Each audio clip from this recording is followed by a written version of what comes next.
According to the box art, Double Dragon is the greatest martial arts series ever. Hey, who am I to argue that point? Strange to proclaim that here though, as this is actually not a port of a Double Dragon game, rather it's a localization of a game from the Kunio-kun series, and plays more like a Renegade game. The graphics, music and storyline were changed for the Western release to tie in with the existing franchise more closely, but canonically it's unrelated. The majority of enemies are not tough to beat, most only take a couple of hits. The surefire technique I use is to press A and B simultaneously to crouch, followed immediately by B, which does a jumping uppercut. This pretty much always floors the guy.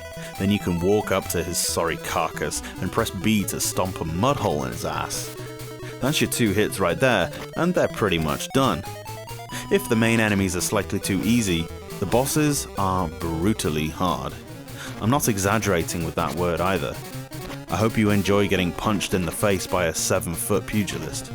It took me a good hour and more than one video walkthrough to pass the first boss, but basically you have to lead him to the top of the street, then walk down the screen a little so that your guy is lower than him while punching.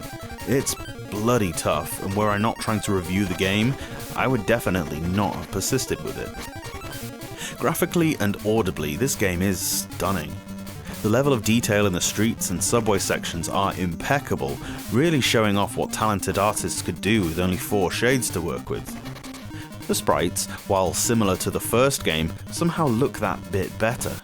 Each level has a different accent to it, with a real attention to detail. The music is an original composition for the Western release of this game, but there are little callbacks to the classic Double Dragon themes that we know and love. The presentation is almost second to none by this point. I just wish that I could say the same about the gameplay. It's not horrible, it's a fun traipse through the familiar tropes of a 90s beat-em-up.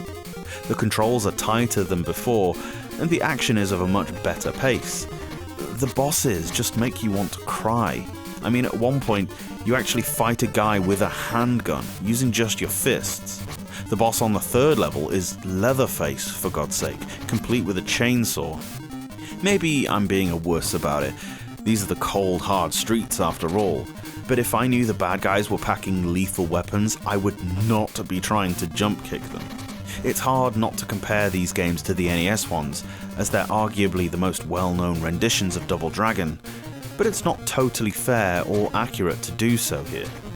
Anyway, Double Dragon 2 for the NES was probably the highlight of the trilogy, although for some reason I find it hard to appropriate that word to this one.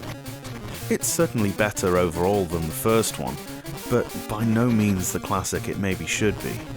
Still, I'm glad we have it.